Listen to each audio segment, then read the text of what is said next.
অসমৰ ভিন্ন প্ৰান্তত এটোপাল তেজৰ বাবে হাহাকাৰ কৰা সকলৰ বাবে এবিডি গ্ৰুপে লৈ আহিছে এটা ভাল খবৰ।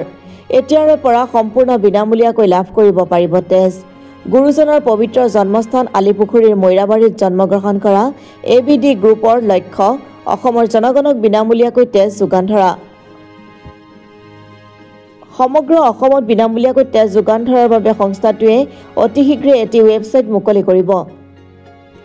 ৰক্তদানৰ বাবে সকলোকে সজাগ কৰাৰ উদ্দেশ্যে আজি প্ৰথম পৰ্যায়ত মৈৰাবাৰীৰ পৰা হাঁহচৰা উলুবাৰীকে ধৰি বৃহত্তৰ মৈৰাবাৰী অঞ্চলত অলিয়ে গলিয়ে এবিডি গ্ৰুপৰ কৰ্মকৰ্তাসকলে সজাগতাৰ উদ্দেশ্যে এক বিশাল পদযাত্ৰা উলিয়ায়।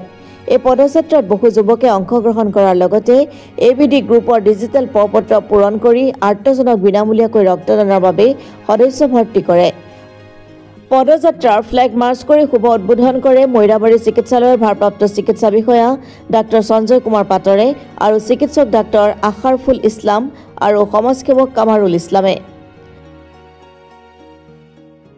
হয়, সমগ্ৰ অসমৰ ৰাজ্যক কম যে আমি মৈৰাবাৰী এবিডি গ্ৰুপৰ জৰিয়তে আমি তেজদান মহান দান আমি সকলো পুৰুষ মহিলা উভয়ে ওলাই আহিছোঁ যাতে এটোপাল তেজ আমি দিব পাৰোঁ আৰ্তজনৰ বিপদৰ সময়ত।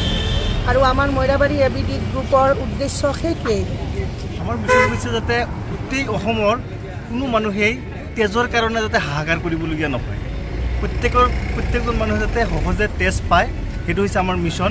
এৱাৰনেছ যাতে হয়, তেজ দিয়াটো যাতে তেজ দিয়া যাতে কোনো ক্ষতি নহয়, তেনেকুৱা ধৰণৰ এটা এৱাৰনেছ সৃষ্টি কৰাটো হৈছে আমাৰ মূল মিছন।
লাহৰীঘাটৰ পৰা মেহবুব আনোৱাৰৰ ৰিপৰ্ট, অসম টুডে।